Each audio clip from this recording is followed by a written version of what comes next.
Hello students, good morning. आज हम आपको distance, displacement, uniform motion, non uniform motion के बारे में बताएंगे। ठीक है। Distance, displacement,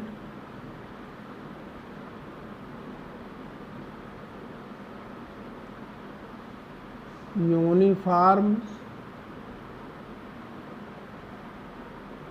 and non uniform motion, इसके बारे में हम आपको बताएंगे। ठीक है। अब हम सबसे पहले लेकर के चलेंगे डिस्टेंस।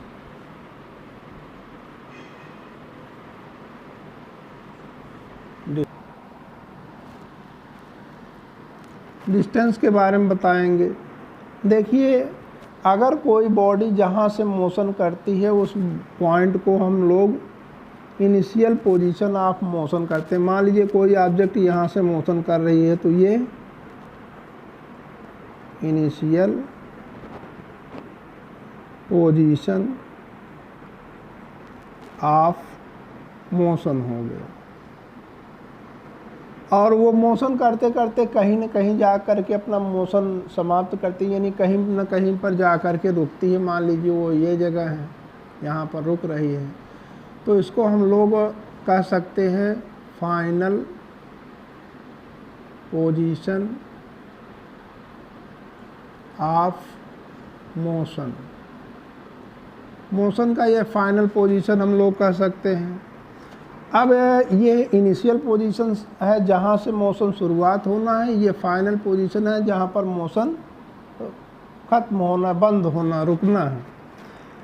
तो यहाँ से यहाँ तक एक कोई न कोई पाथ होगा, कोई ज़रूरी नहीं कि वो पाथ एकदम स्ट्रेट हो, ऐसे पाथ हो सकता है। तो जब हम लोगों को यहाँ से यहाँ पर जाना होगा या बॉडी को एक इनिशियल पोजीशन से फाइनल पोजीशन तक जाना होता है, तो उसको ये पाथ ट्रेवल करना पड़ता है। जो पाथ ये ट्रेवल करता है, जब कोई ऑब्जेक्ट पाथ को ट्रेवल करता है तो जो पाथ ट्रेवल कर रहा है उसकी अपनी कुछ लेंथ होती है। तो पाथ का जो लेंथ होता है उसी को हम लोग डिस्टेंस के नाम से जानते हैं। The length of path traveled by a moving body is called distance traveled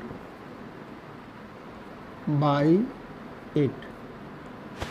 ठीक है, ये डिस्टेंस की डिफिनेशन है। डिस्टेंस के बारे में हम लोगों को कुछ चीज़ जानना है और जान लें। SI unit of distance, distance की जो SI यूनिट होती है वो मीटर होती है।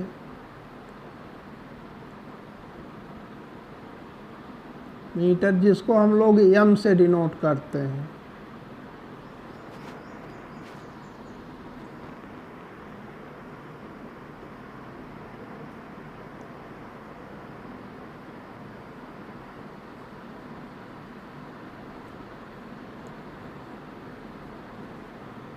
स्मॉल m ये, और दूसरा ये जो डिस्टेंस होता है ये डायरेक्शन डिपेंडेंट नहीं, इसका अपना मैग्नीट्यूड होता है लेकिन फिक्स डायरेक्शन नहीं होता, इसलिए ये स्केलर क्वांटिटी है।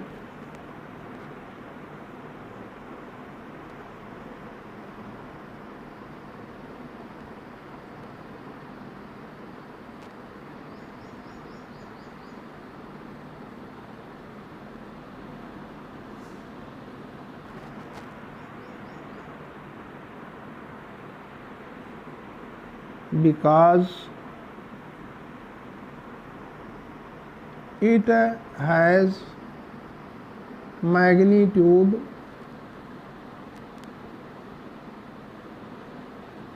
but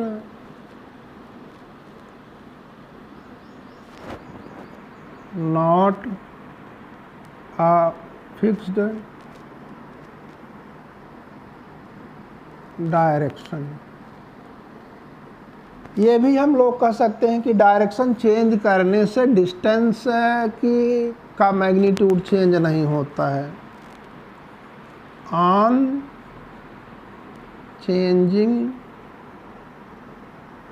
द डायरेक्शन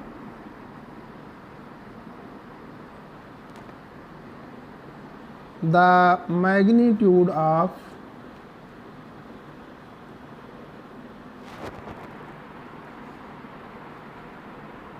distance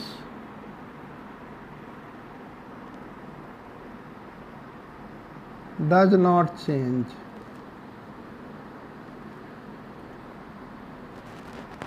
यही इतना तो हम लोग डिस्टेंस के बारे में जाने, ठीक है। अब इसके बाद हम लोग डिस्प्लेसमेंट जान लें, ठीक है।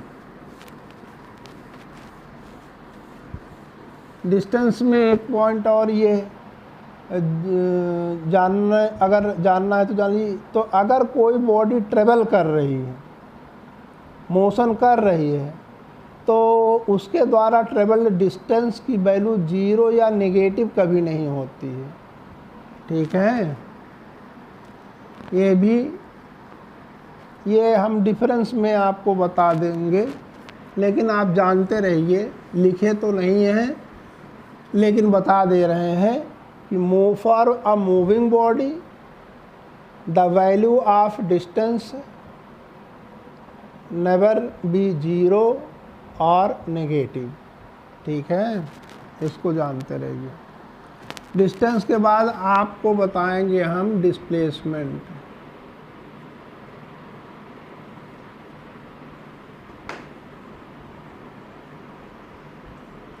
जैसा कि अभी हमने आपको बताया था कि यहाँ पर ये इनिशियल पोजीशन ऑफ मोशन है, इधर बताएं ताकि लिखने में दिक्कत ना हो। ये इनिशियल पोजीशन ऑफ मोशन है और यहाँ पर हम ले फाइनल पोजीशन ऑफ मोशन।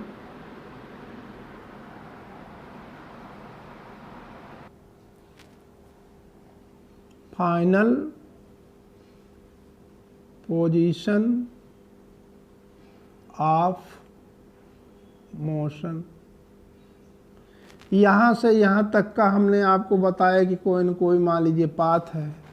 लेकिन अगर हम लोग एक स्ट्रेट डिस्टेंस देखें, ये यानी यहाँ से यहाँ तक के बीच का शॉर्टेस्ट डिस्टेंस, सबसे छोटा डिस्टेंस, तो हमारे ख्याल से ये जो स्ट्रेट लाइन बनाई जा रही है, ये स्ट्रेट लाइन ही सबसे छोटा डिस्टेंस होगा, ठीक है।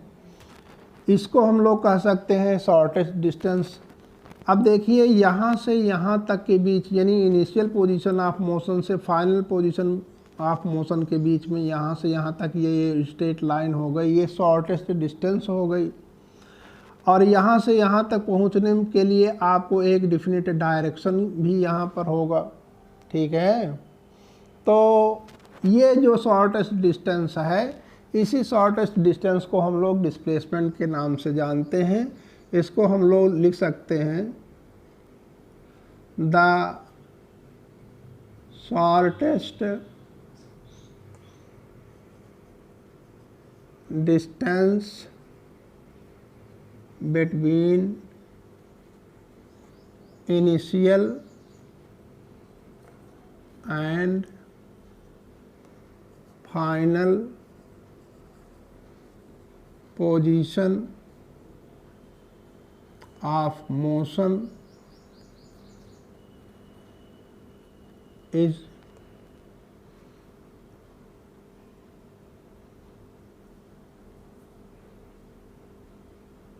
इन गिवन डायरेक्शन में लिख दे, या इज कॉल्ड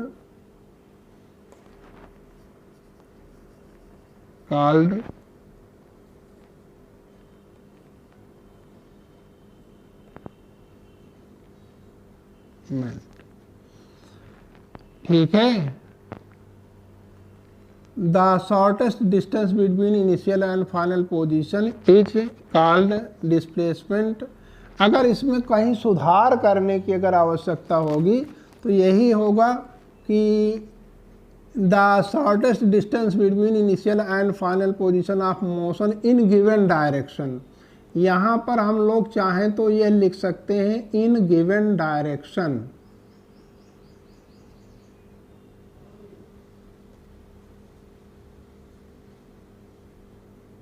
कहीं कहीं पर आपको ये लिखा मिल सकता है कि यहाँ पर जहाँ पर इज के पहले इन गिवन डायरेक्शन, बस ये जो हो गया डिस्प्लेसमेंट।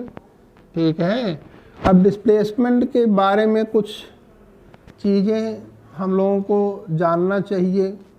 ठीक है, पहले चीज़ तो एसआई यूनिट ऑफ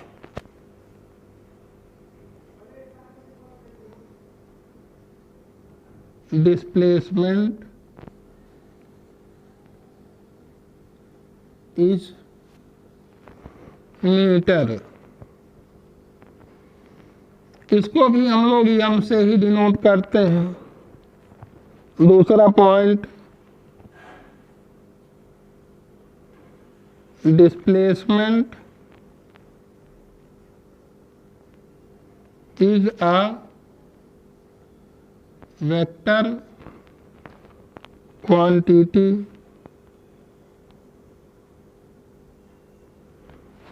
और because it has magnitude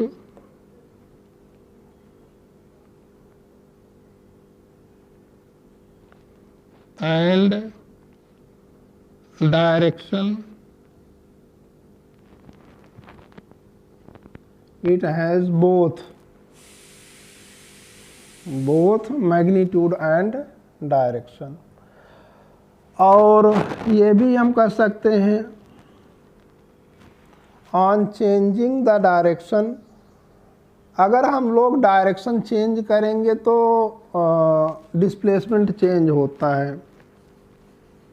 on changing the direction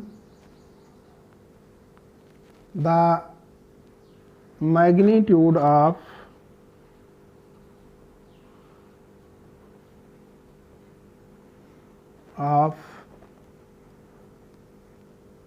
displacement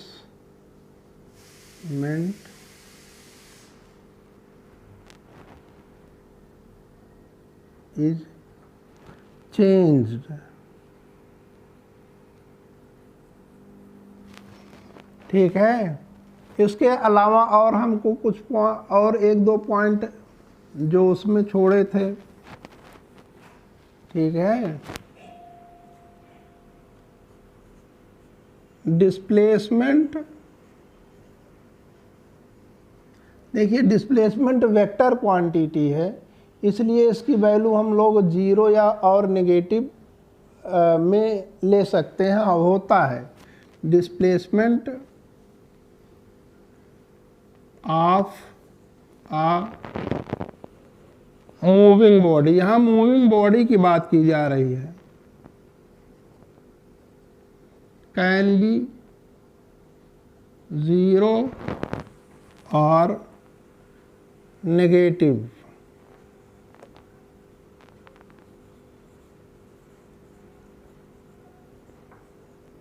but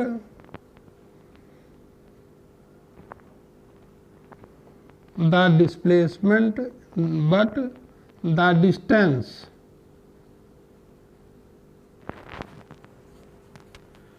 can not be zero और नेगेटिव। ठीक है, ये हम लोगों को जानना था डिस्प्लेसमेंट में। अगर अब हम लोग डिस्टेंस और डिस्प्लेसमेंट में डिफरेंस पढ़ें तो पहला तो यही होगा, डिफिनेशन दोनों की आप बता सकते हैं। दूसरे में डिस्टेंस स्केलर क्वांटिटी है, डिस्प्लेसमेंट वेक्टर क्वांटिटी है। ठीक है, डिस्प्लेसमेंट जीरो और नेगेटिव हो सकता है, डिस्टेंस जीरो और नेगेटिव नहीं हो सकता है। इस तरीके से हम चाहें तो दोनों में डिफरेंस बता सकते हैं, और यह डिफरेंस आपको होमवर्क के रूप में आपको करना होगा। ये जो पॉइंट्स नीचे दिए गए हैं उसी के आधार पर आप डिस्टेंस और डिस्प्लेसमेंट में डिफरेंस लिखेंगे, और ये डिफरेंस पूछा जाता है। ठीक है,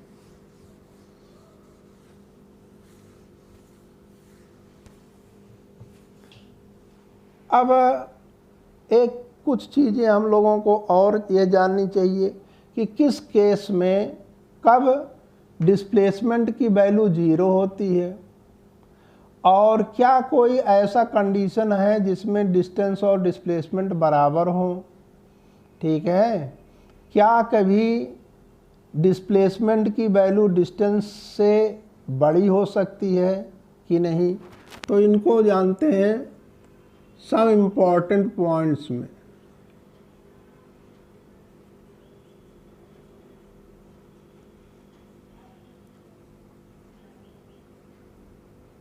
पहले ही हम आपको बता दें, आपके लिए एक होमवर्क जो है वो है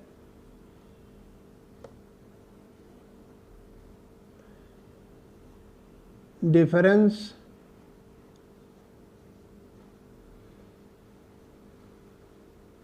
बिटवीन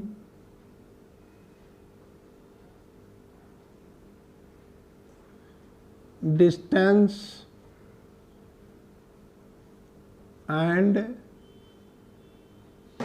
डिस्प्लेसमेंट।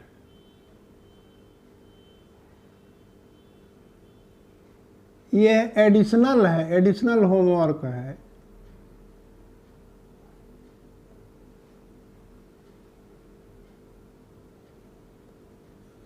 एडिशनल होमवर्क है, ऐसा नहीं सबका आप कॉपी में तो बनाएंगे ही, होमवर्क करेंगे ही, लेकिन ये एडिशनल होमवर्क है।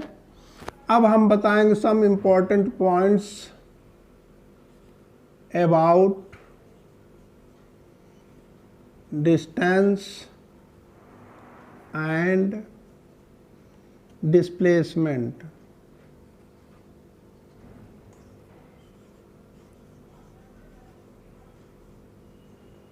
डिस्टेंस और डिस्प्लेसमेंट के बीच में कुछ इम्पोर्टेंट पॉइंट्स देखें तो हम लोग ये देखते हैं कि पहला चीज़ तो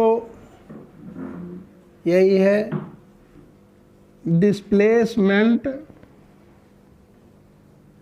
डिस्टेंस से कभी बड़ा नहीं हो सकता है, क्योंकि ये देखिए शॉर्टेस्ट डिस्टेंस है। Displacement can not be greater than distance, कभी यह डिस्टेंस से बड़ा नहीं हो सकता है। ठीक है, डिस्टेंस और डिस्प्लेसमेंट बराबर हो सकते हैं। कब बराबर हो सकते हैं? जब देखिए इनिशियल पॉइंट और फाइनल पॉइंट में के बीच में जो पाथ है वो पाथ एकदम स्ट्रेट है। ठीक है, जब इनिशियल और फाइनल पोजीशन ऑफ मोशन के बीच का जो पाथ है वो स्ट्रेट है तो उस समय डिस्टेंस और डिस्प्लेसमेंट का मैग्नीट्यूड बराबर होगा।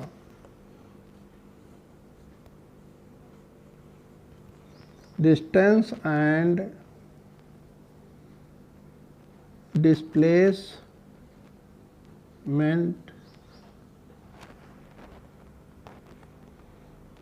will be equal when the path of motion is a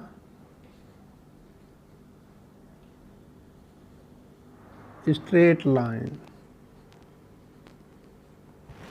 अगर डिस्टेंस और डिस्प्लेसमेंट मतलब कि अगर path of motion straight line है तो डिस्टेंस और डिस्प्लेसमेंट एक दूसरे के बराबर हो सकते हैं, ठीक है। लेकिन डिस्प्लेसमेंट कभी भी डिस्टेंस से बड़ा नहीं हो सकता है, ठीक है। और अब हम लोगों को यह जानना है कि किस कंडीशन में डिस्प्लेसमेंट की वैल्यू 0 हो सकती है।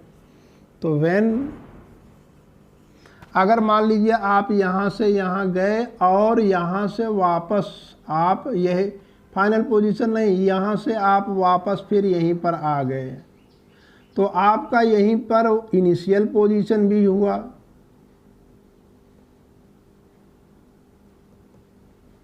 और यहीं पर फाइनल पोजीशन भी हुआ।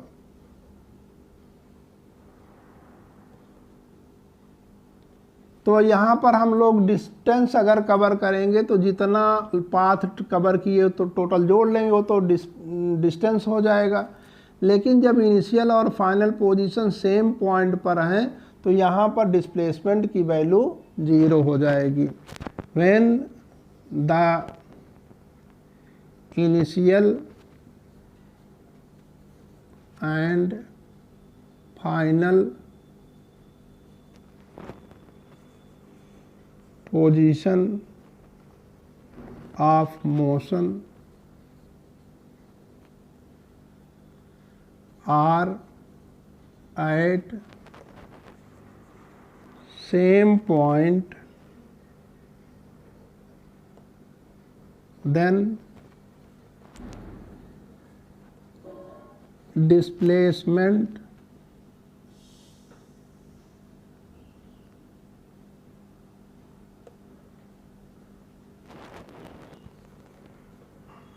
will be 0। जैसे आप अपने घर से स्कूल गए, स्कूल से वापस घर पहुंच गए, तो जब आप घर से चले और फिर घर पहुंच गए तो टोटल डिस्प्लेसमेंट इस केस में 0 होगा। जैसे अर्थ सन के चारों ओर मोशन करती है, तो अर्थ मोशन करते करते एक राउंड जब कंप्लीट करेगी तो उसका डिस्प्लेसमेंट 0 हो जाएगा, क्योंकि जहाँ से वो स्टार्ट किया है अपना मोशन, फिर वहीं पर उसका मोशन वहीं पर समझ लो समाप्त हो रहा है, ठीक है। फिर से आप इसको सुन लीजिए।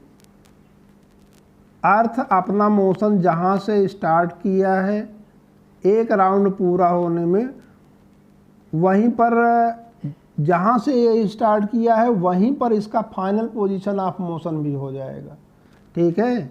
तो इनिशियल फाइनल पोजीशन एक पॉइंट पर हो जाएंगे, इसलिए इसका जो है टोटल डिस्प्लेसमेंट 0 होगा, ठीक है। इसी तरीके से सर्कुलर पाथ पर चलने वाली चीज़ों में अगर कोई 1 राउंड कंप्लीट करता है, 2 राउंड कंप्लीट करता है, 3 राउंड कंप्लीट करता है तो डिस्प्लेसमेंट 0 होगा। लेकिन हाफ राउंड कंप्लीट करे, 2/3, 2/4 यानी फ्रैक्शन में अगर वो जो है ये वैल्यू अगर आ रही है उसके मोशन का में, तो उस कंडीशन में डिस्टेंस डिस्प्लेसमेंट 0 नहीं होता। जैसे अर्थ ने मान लीजिए यहाँ से मोशन करना शुरू किया, ये सन है और मोशन करते करते यहाँ पर पहुँच गया, तो अब देखिए इसमें इनिशियल और फाइनल पोजीशन सेम पॉइंट पर नहीं है, तो यहाँ पर डिस्प्लेसमेंट की वैल्यू 0 नहीं होगी, ये जानते रहिएगा, ठीक है। अब हम आपको बताएंगे uniform motion and non uniform motion.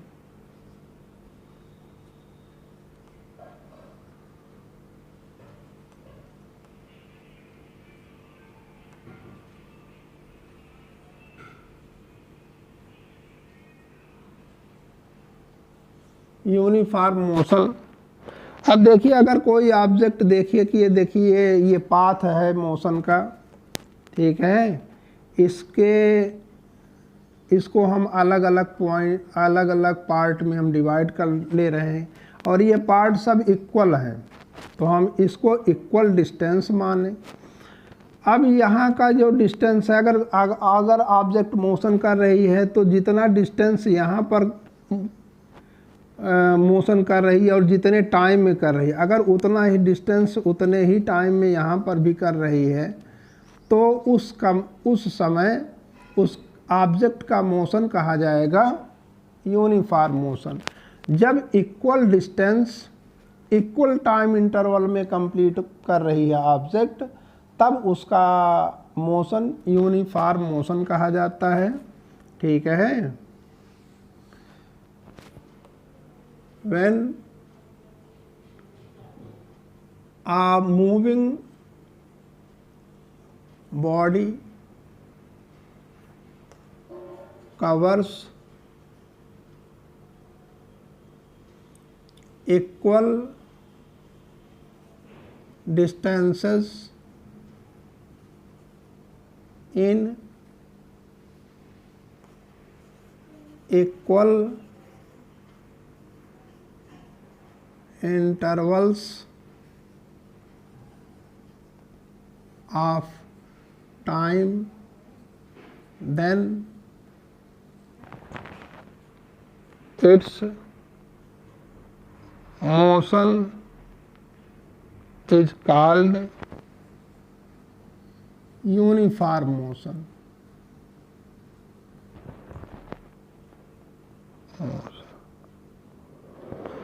अब हम यूनिफॉर्म मोशन में एक चीज ये कह सकते हैं, ऑन स्ट्रेट लाइन पाथ, अगर ऑब्जेक्ट स्ट्रेट लाइन पाथ पर चल रही है तो उसकी स्पीड कांस्टेंट रहती है।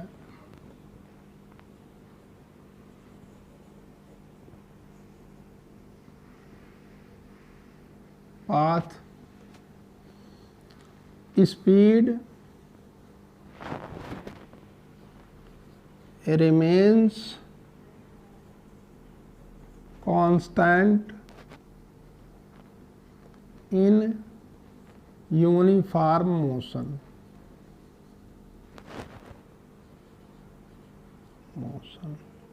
और वेलोसिटी, अभी स्पीड और वेलोसिटी हमने नहीं बताया है, फिर भी आप जानते रहिए वेलोसिटी। तो यूनिफॉर्म मोशन में वेलोसिटी कांस्टेंट रहती ही है, ठीक है। उसमें हम लोगों को ये नहीं कहना पड़ता है कि स्ट्रेट लाइन पाथ पर, ठीक है, ठीक है। In uniform motion velocity remains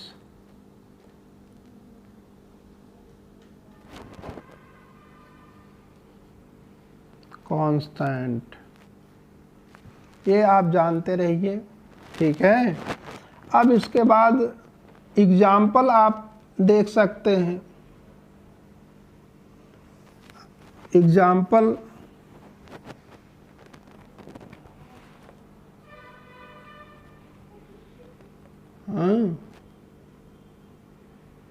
when a car is moving with constant speed at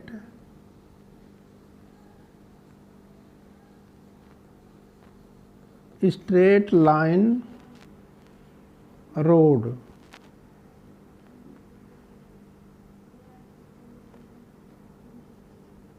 ये हम लोग कह सकते हैं, ठीक है। ये यूनिफॉर्म मोशन का एग्जाम्पल हो गया, ठीक है। अब हम नॉन यूनिफॉर्म मोशन कहेंगे। नॉन यूनिफॉर्म मोशन, अगर कोई बॉडी अगर हम देख रहे हैं कि इक्वल डिस्टेंस को अनइक्वल इंटरवल ऑफ टाइम में ट्रेवल कर रही है या unequal distance equal interval of time में ट्रेवल कर रही है, तब उसके मोशन को हम लोग कहेंगे नॉन यूनिफॉर्म मोशन। यानी when a moving body covers equal distances in unequal intervals of time, then its motion is called non-uniform motion. इसको नॉन यूनिफॉर्म मोशन को हम लोग एक्सेलरेटेड मोशन भी कहते हैं।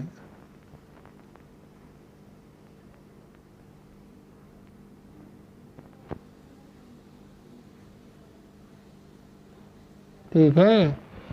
और नॉन यूनिफॉर्म मोशन में या तो अगर मान लीजिए स्पीड कांस्टेंट है तो समझ लो आप मोशन करने वाली ऑब्जेक्ट के मोशन का डायरेक्शन चेंज हो रहा है। ठीक है, स्पीड के केस में आप ये कह सकते हैं, ठीक है, कि वेलोसिटी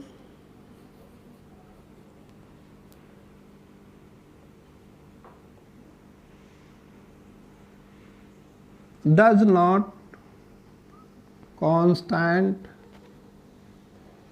in non-uniform motion।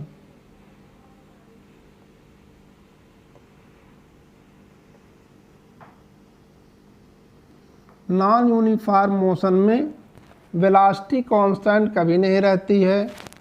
ठीक है, स्पीड अगर मान लीजिए कांस्टेंट भी है तो उस समय उसका डायरेक्शन चेंज हो रहा होगा।